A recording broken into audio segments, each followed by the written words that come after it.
Jarný Jack. Tie dve slová z raňajších novín budia vo mne strašné spomienky. Bolo to pred 8 rokmi takmer na deň presne. Aj vtedy bol takýto čas a ja som sa myhol v televízii v reportáži Waltera Cronkite'a.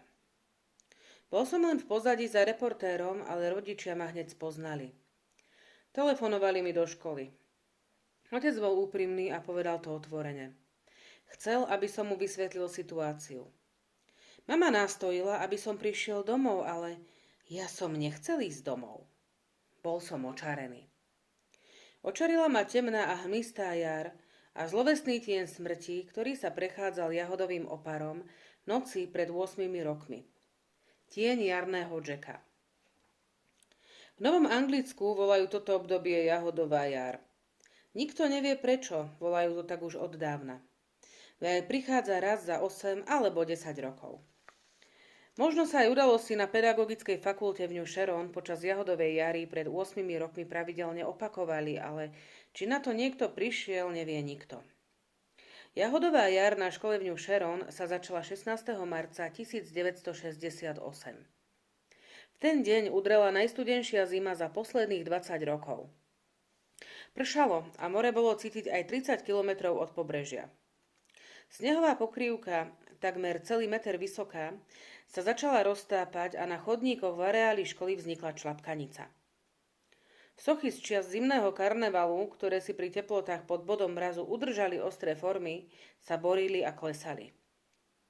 Karikatúra Lyndona Johnsona pred budovou študentského spolku TEP ronila topiace sa slzy. Holubica pred Prašerovou budovou stratila ľadové perie a na niekoľkých miestach presvítala konštrukcia z preglejky. Spolu s nocou sadla na úzke chodníky a cestičky hmla. Biela, plazivá, hobuchá. Borovice na promenáde ju prebodávali ako vstýčené prsty. Plazila sa pomaly po podmalý most až k delám z občianskej vojny ako cigaretový dym. Všetko sa zrazu zdalo byť ako si v neporiadku, zvláštne a magické. No opatrný hosť vyjde z lučného vysvieteného študentského baru a dúfa, že ho pohltia jasné hviezdy na zimnej oblohe. A namiesto toho sa zrazu ocitne v tichom svete, zabalenom v bielej hmle, kde počuje len vlastné kroky a pramienky vody, potichu kvapkajúce zo starého žľabu. Takmer čakáte, kedy okolo prebehne Gollum, Frodo či Sam, že zrazu zmizne bar a objaví sa hmlistá panoráma močarísk s tismi, kruh keľtských kňazov či žiariaci rozprávkový prsteň. Hudobný automat toho roku vyhrával Love is Blue, do nekonečna opakoval Hey Jude a Scarborough Fair. V tú noc, 10 minút po 11. sa tretiak John Dancy vracal do internátu, keď v tmavom kúte parkoviska pri budove zoológie zrazu spustil krik a knihy mu spadli na mŕtve dievča. Ležalo tam s roztiahnutými nohami, podrezané od ucha k uchu, ale oči malo otvorené a žiarili, ako by sa jej práve podaril najsmiešnejší vtip v celom krátkom živote. Dancy študoval pedagogiku a rečníctvo a len kričal, kričal a kričal. Nasledujúci deň bol zamračený a pochmúrny. V škole sme sa zvedavo pýtali: Kto? Prečo? Kedy si myslíš, že ho dostanú? A nakoniec padla vzrušujúca otázka. Poznal si ju? Poznal si ju? Áno, chodila so mnou na dejiny umenia. Áno, kamarát môjho spolubývajúceho s ňou chodil minulý semester. Áno, raz v bare si odo mňa pýtala oheň. Sedela pri vedľajšom stole. Áno, áno, ach áno, Všetci sme ju poznali. Volala sa Gail Kermanová, vyslovovala sa Kermanová a študovala umenie. Nosila babičkovské okuliare a mala dobrú postavu. Bola obľúbená, hoci spolubývajúce ju neznášali. Von veľmi nechodievala, aj keď bola možno najpromiskuitnejším dievčaťom v škole. Škaredá, ale chutná. Bolo to živé dievča, ktoré veľa nenarozprávalo a smialo sa len zriedka kedy. Bola tehotná a mala leukémiu. Bola lesbička a zavraždil ju frajer. Bola jahodová jar a 17. marca 1968 ráno všetci poznali Gail Kermanovu. Do školy prišlo 6 policajných aut a zaparkovali najmä pred budovou Judith Franklinovej, kde Kermanová bývala. Keď som o 10. cestovná hodinu prechádzal okolo, pýtali si môj študentský preukaz. Bol som chytrý. Ukázal som im ten nedotrhaný. Nosíte pri sebe nôž? Pohotovo sa spýtal policajt. Je to kvôli Gail Kermanovej? Vyzvedal som a odpovedal som, že najsmrtonosnejšia zbraň, ktorú pri sebe mám, je retiazka na kľúče s ďatelinkou. Prečo sa pýtate? Chytil sa toho. Meškal som 5 minút. Bola jahodová jar a nikto sa tej noci nemal prechádzať po areáli školy, na poli na akademickej pôde, na poli ako vo sne. Znovu sa zniesla tichá a hlboká hmla, páchnúca morom. Už 4 hodiny som sa v izbe trápil s rozborom Miltona, keď okolo jednej dorazil spolubývajúci. Chytili ho, povedal. Hovorili o tom v bare. Kto o tom hovoril? Neviem, jeden chalan. Bol to jej frajer. Volá sa Karl Alamara. Vydýchol som a bol som sklamaný. To meno. Určite to urobil. Tragický, ale odporný malý zločin zvláštne. Dobre, povedal som. To je dobre. Odišiel rozniesť novinu po chodbe. Prečítal som si rozbor Miltona, ale samému mi nebolo jasné, čo som chcel povedať. Roztrhal som ho a začal odznova. Na druhý deň to bolo v novinách. Na obrázku vyzeral Alamara neprimerane uhladene, zrejme maturitná fotografia. Mal smutnú tvár, olivovú pokožku, tmavé oči a na nose stopy po kiahňach. Ešte sa nepriznal, ale dôkazy proti nemu boli presvedčivé. S Gail Kermanovou sa za posledný mesiac často hádal a pred týždňom sa rozišli. Chalan, čo s ním býval, povedal, že trpel depresiou. V kufríku pod posteľou mu našli 18 cm lovecký nôž značky LL Bean a fotografiu Kermanovej rozstrihanú veľkými nožnicami. Vedľa Alamarovej fotografie bola fotka Gail Kermanovej. Nejasne sa tam ukazoval pes, rúžová ošarpaná záhradná besiedka a trochu nesmelá blondína v okuliároch. Pery mala skrivené do neprirodzeného úsmevu a žmúrila. Jednou rukou hladkala psa po hlave. Takže je to pravda. Určite to bola pravda. Tej noci prišla hmla znovu. Nezakrádala sa však ako mačka. Len sa potichu rozprestrela. Bol som na prechádzke. Bolela ma hlava. Potreboval som čerstvý vzduch. Vdychoval som vlhký opar jary, ktorý postupne rozháňal rozpačitý sneh a odokrýval holé chumáče minuloročnej trávy, mŕtve ako vlasy vzdychajúcej stareny. Pre mňa to bola jedna z najkrajších nocí, na ktorú si spomínam. Pod pouličnými lampami, ktoré žiarili ako svetožiara, vyzerali ľudia ako šepkajúce tiene, ruky a oči milenecky spojené. Topiaci sa sneh stekal a šmíkal sa a po všetkých tmavých kanáloch sa niesol zvuk tmavého zimného mora, ktoré prudko klesalo odlivom. Prechádzal som sa skoro do polnoci, do nitky premočený. Stretal som veľa tieňov. Počul veľa krokov klopkať ako v sne po kľúkatých chodníkoch. Kto vie, či jeden z nich nepatril tomu živému alebo neživému tvorovi, ktorého začali volať Jarný Jack. Ja neviem. Hoci som stretol veľa tieňov, ale tváre som pre hmlu nevidel. Na druhé ráno ma zobudil hluk na chodbe. Vybehol som sa pozrieť, koho zasa odvádzajú do armády. Oboma rukami som si upravil vlasy a v ústach mi namiesto jazyka pracovala drsná kefka. Dostal ďalšiu, povedal nejaký chalán a tvár mal bledú od vzrušenia.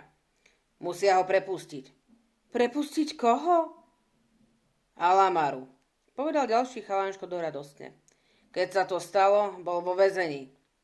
Čo sa stalo? Netrpezlivo som sa opýtal. Skôr či neskôr by mi to došlo. Som si istý. Ten chlapík včera v noci znovu niekoho zabil. Teraz ju všade hľadajú. Čo? Bledá tvár predo mnou sa znovu zachvela.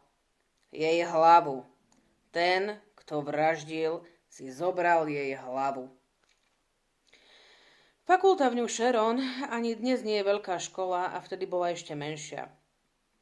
Informačné strediská priateľsky označujú tieto školy ako štátne komunálne fakulty. Keď som tam študoval, škola skutočne tvorila malú komunitu. Všetci sa navzájom poznali aspoň z videnia. Gail Kermanová bola jednou z tých dievčat, ktoré ste zdravili a nejasne si spomínali, že ste ju už videli. Anne Breyovú sme poznali všetci. Bola prvou semifinalistkou v minuloročnej súťaži o Miss Nového Anglicka, kde preukázala mimoriadny talent pre taktovku pri skladbe Hey, Look Over Me. Bola inteligentná. Do svojej smrti bola redaktorkou školského časopisu, týždenného plátku so samými politickými karikatúrami a bombastickými listami čitateľov. Bola členkou študentského divadelného krúžku a predsedníčkou školskej pobočky Národného charitatívneho dievčenského spolku. Ako dravý a roztúžený prvák som jej raz ponúkol príspevok do rubriky a požiadal o stretnutie. Odmietla oboje a teraz bola mŕtva. Horšie ako mŕtva. Po obede som išiel do školy ako ostatní a každého som zdravil o niečo dôraznejšie ako zvyčajne, aby som si lepšie obzrel ich tváre. Prezerali si ma rovnakým spôsobom. Medzi nami je ktosi zlovestný. Zlovestný ako chodníky, ktoré sa kľukatili cez hlavnú aleju a okolo storočných dubov na nádvorí za telocvičňou. Zlovestný ako ťažké delá z občianskej vojny, ktoré presvítali cez hustú hmlu. Všetci sme pozerali jeden druhému do tváre a usilovali sme sa zistiť, ktorá skrýva zlo. Tento raz polícia nezadržala nikoho. Modré policajné autá neustále hliadkovali v areáli školy počas hmlistých jarných nocí 18., 19. a 20. a dychtivo skúmali každú škáru. Vedenie školy vydalo zákaz vychádzať po 9. večer. V krásnych kríkoch pri tejtovej budove absolventov našla polícia nerozvážnych milencov a 3 hodiny ich nemilosrdne morila otázkami na policajnej stanici. 20. vypukol bláznivý falošný poplach, keď na tom istom parkovisku, kde ležalo telo Gail Kermanovej, našli chlapca v bezvedomí. Jeden utáraný školský policajt ho naložil do auta. Tvár mu prikryl okresnou mapou, ani mu nenahmatal puls a zamieril rovno do miestnej nemocnice. Policajná sirena kvílila prázdnym školským areálom ako truhliace bíly veštiace smrť. Uprostred cesty sa mŕtvola prebrala a tupo sa spýtala. Do Paroma, kde som to? Policajt skríkol a zišiel z cesty. Vyšlo najavo, že išlo o študenta Donalda Morrisa, ktorý strávil 2 predchádzajúce dni v posteli so silnou chrípkou. Možno ázijskou. Už si nepamätám. Tak či onak, odpadol na parkovisku, keď si vyšiel do baru na polievku s hriankami. Ďalšie dni bolo teplo a zamračene. Študenti sa združovali do skupiniek, ktoré sa s prekvapujúcou rýchlosťou rozpadali a znovu vytvárali. Keď dlho pozeráte na rovnaké tváre, niektoré vám začínajú pripadať zvláštne. Rýchlosť, akou po škole kolovali rôzne chýry, sa blížila rýchlosti svetla. Obľúbeného profesora vraj videli smiať sa a plakať pri mostíku. Gail Kermanová vraj zanechala šifrovaný odkaz v podobe 2 slov napísaných vlastnou krvou na asfalte parkoviska. Obidve vraždy mali vraj politické pozadie a spáchala ich pobočka študentského hnutia za demokraciu na protest proti vojne. To bolo skutočne smiešne. Školská pobočka hnutia za demokraciu mala 7 členov. A takáto malá pobočka by mala zrujnovať celú organizáciu. Napokon príhodu zlepšili aj školskí pravičiari. Bolo to dielo agitátorov zvonka. Počas tých čudných teplých dní sme teda mali oči na stopkách pre agitátorov. Novinári, ako vždy nevypočítateľní, si neuvedomovali, že náš vrah sa podobá na Jacka rozparovača a pátrali ďalej do minulosti až do roku 1819. Anne Breyovú našli na mokrej cestičke asi 3,5 metra od najbližšieho chodníka. No napriek tomu sa tam nenašli žiadne stopy. Ani jej. Nebojacný novinár z New Hampshire, ktorý náruživo vyhľadával tajomstvá, pokrstil vraha Jarný Jack, podľa doktora Johna Hawkinsa z Bristolu, ktorý zavraždil 5 svojich manželiek rôznymi farmaceutickými hračkami. To meno mu aj zostalo, zrejme aj vďaka mokrej ceste, na ktorej nezostali stopy. 21. znovu pršalo a hlavná aleja aj nádvorie sa premenili na bahnisko. Polícia ohlásila, že vyškolí detektívov v civile, mužov i ženy, a polovicu policajtov odvolala. V školských novinách sa objavil trochu rozhorčený, ale nesúvislý úvodník s hlasným protestom. Autor sa zrejme usiloval dokázať, že takéto množstvo policajtov prestrojených za študentov znemožňuje odlíšiť skutočného provokatéra od nepravého. Prišla noc a s ňou aj hmla. Pomaly, takmer zadúmane sa niesla ulicami lemovanými stromami a zahaľovala jednu budovu za druhou. Bola krehká, až neskutočná, no nemilosrdná a naháňala strach. Nikto nepochyboval o tom, že Jarný Jack je muž, ale jeho komplicom bola hmla a tá je ženského rodu. Aspoň tak mi to pripadalo. Ako by stláčali našu malú školu medzi sebou bláznivým mileneckým objatím, manželským spojením naplneným krvou. Sedel som, fajčil a pozoroval svetlá, ktoré prichádzali z husnúcej tmy. Kto vie, či sa všetko skončilo? Prišiel môj spolubývajúci a potichu za sebou zavrel dvere. Čo skoro začne snežiť, povedal. Obrátil som sa a pozrel na ňo. Hlásili to v rozhlase? Nie, povedal. Na to netreba predpoveď. Už si niekedy počul o jahodovej jari? Voľa, čo sa mi marí, povedal som. Veľmi dávno. Myslíš to, čo spomínajú staré mamy, nie? Postavil sa vedľa mňa a hľadel do plaziacej sa tmy. Jahodová jar je ako babie leto, povedal. Len oveľa zriedkavejšia. Tu, v Novom Anglicku, sa babie leto opakuje každé 2 alebo 3 roky. Počasie, aké máme teraz, prichádza len raz za 8 alebo 10 rokov. Nie je to skutočná jar. Ako babie leto nie je skutočné leto. Moja stará mama hovorievala, že jahodová jar prináša najhorší severák celej zimy. A čím dlhšie trvá, tým silnejší je vietor. Rozprávky, povedal som. Neverím tomu ani zamak. Pozrel som na ňo. Ale som nervózny. Aj ty? Chápavo sa zasmial a ukradol mi cigaretu z otvorenej škatulky na podokenici.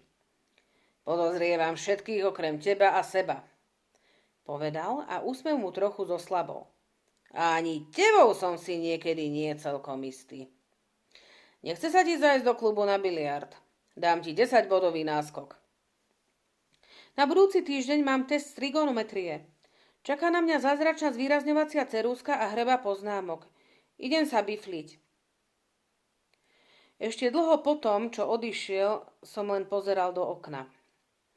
Aj keď som otvoril učebnicu a začal sa učiť, ešte stále som chodil vonku medzi tieňmi, kde kráľovalo čosi zlovestné. Tej noci zabili Adele Parkinsovu. Pri škole hliadkovalo 6 policajných aut a 17 policajtov v civile, prezlečených za študentov. 8 z nich priviezli až z Bostonu. No, Jarný Jack, neomylne idúc po niektorej z našich dievčat, ju zabil. Nepravá a klamlivá jar mu pomáhala a podnecovala ho.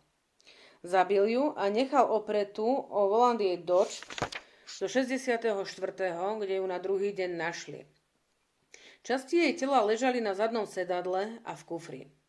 Na prednom skle bolo krvou napísané Ha, ha. Tento raz skutočne, nielen podľa klebiet. Po tejto vražde sa študentov zmocnila čiastočná hystéria. Adele Parkinsovu sme poznali všetci a nikto. Patrila k tým bezmenným utrápeným ženám, ktoré pracovali v študentskom bare od 6. do 11., keď tam býva najväčší nával a húfy študentov sa hrnú z knižnice na druhú stranu, aby si dali dajaký hamburger. Posledné 3 noci života sa však veľmi nenarobila. Zákaz vychádzania bol prísne kontrolovaný a po 9. chodili do baru len hladní policajti a spokojní správcovia školy. Zvyčajná rozladenosť prázdnych budov sa zreteľne prehlbila. Už toho nezostáva veľa povedať. Polícia podľahla hystérii rovnako ako my a dostala sa do slepej uličky. Zatkli neškodného homosexuála, študenta sociológie Hansona Greya, ktorý tvrdil, že si nevie spomenúť, kde strávil posledné inkriminované večery. Obvinili ho. Zniesli žalobu za vraždu, ale potom, čo bola počas poslednej neopísateľnej noci Jahodovej jary v hlavnej aleji zavraždená Marša Karenová, ho pustili a on sa rýchlo vyparil domov do New Hampshire. Prečo bola tej noci vonku sama, zostane navždy záhadou. Bolo to tučné, veľmi chutné dievča. Bývala v meste s 3 ďalšími dievčatami. Vklzla do školského areálu rovnako potichu a s rovnakou ľahkosťou ako jarný Jack. Čo mala za ľubom? Možno ju hnala rovnaká nevyspytateľná a nekontrolovateľná túžba ako jej vraha. Možno ju priťahovalo zúfale a vášnivé dobrodružstvo s teplou nocou, teplou hmlou, vôňou mora a studeným nožom. Toto bolo 23. 24. rektor rozhodol, že jarné prázdniny budú o týždeň skôr a my sme sa rozutekali, avšak nie veľmi radostne. Skôr ako vylakané ovce pred búrkou a prázdnu školu sme nechali polícii a zlovestnému prízraku. Mal som auto. Naložil som aj 6 ďalších a ich batožinu sme len tak nahádzali. Nebola to príjemná cesta. Nikto si nebol istý, či jarný Jack nejde v aute s nami. Tej noci klesol teplomer o 15 stupňov a celým Novým Anglickom sa prehnal kvíliaci severák, ktorý začal zamrznutým mrholiacim dažďom, ale nakoniec nechal za sebou 30 cm snehu. Niekoľko starších chytrákov utrpelo infarkt, ako obvykle pri odpratávaní snehu, a zrazu, akoby šibnutím čarovného prútika, prišiel apríl. Ustavičné prehánky a noci plné hviezd. Boh vie, prečo sa hovorí Jahodová jar takému zlovestnému, klamlivému obdobiu, ktoré prichádza len raz za 8 alebo 10 rokov. Jarný Jack odišiel s tmou a školu až do začiatku júna vzrušovali protesty proti vojenským odvodom a akcie v sede pred budovou, kde známy výrobca napalmu prijímal uchádzačov o prácu. V júni sa už o jarnom Jackovi nikto nezmieňoval, aspoň nie nahlas. Myslím, že mnohých z nás však nenechával na pokoji. Prinajmenšom v súkromí a hľadali sme v celom tom bláznovstve čo len jedinú stopu, ktorá by všetko vysvetlila. Toho roku som bol promovaný a o rok neskôr som sa oženil. Dostal som dobré miesto v miestnom vydavateľstve. V 1971 sa nám narodil chlapec a dnes sa už pomaly chystá do školy. Má moje oči a jej ústa. Nehnevá nás a o všetko sa zaujíma. Do toho prišli dnešné noviny. Bolo mi jasné, že je to tu. Vedel som to už od včera rána, keď som počul záhadný zvuk topiaceho sa snehu, ktorý sa valil žľabmi. Z prednej terasy 15 kilometrov od najbližšej pláže som cítil charakteristickú príchuť morskej soli. Vedel som, že znovu prišla Jahodová jar, keď som na ceste z práce musel zapnúť svetlá, lebo hmla sa dvíhala z polí a údolí, zahaľovala obrysy budov a okolo pouličných lámp vytvárala žiaru. V dnešných novinách píšu, že v areáli pedagogickej fakulty v New Sharon pri delách z občianskej vojny našli zavraždené dievča. Stalo sa to včera v noci. Našli ju v snehovom záveji. Nebola tam celá. Moja manželka je rozrušená. Chce vedieť, kde som bol včera v noci. Nemôžem jej odpovedať, pretože sa nepamätám. Pamätám si, že som odchádzal z práce. Zapol som svetlá, aby som videl cez krásnu plaziacu sa hmlu, ale viac si nepamätám. Na tú hmlistú noc som sa rozpamätal, keď som s boľavou hlavou vyšiel na vzduch a opäť som stretal všetky krásne, beztvaré, neskutočné tiene. Spomenul som si aj na kufor v aute. Kufor, aké nepekné slovo. A čudoval som sa, prečo by som sa mal báť ho otvoriť. Keď píšem tieto riadky, počujem, ako moja žena vo vedľajšej izbe plače. Myslí si, že som bol včera večer s inou. Bože môj, aj mne to zišlo na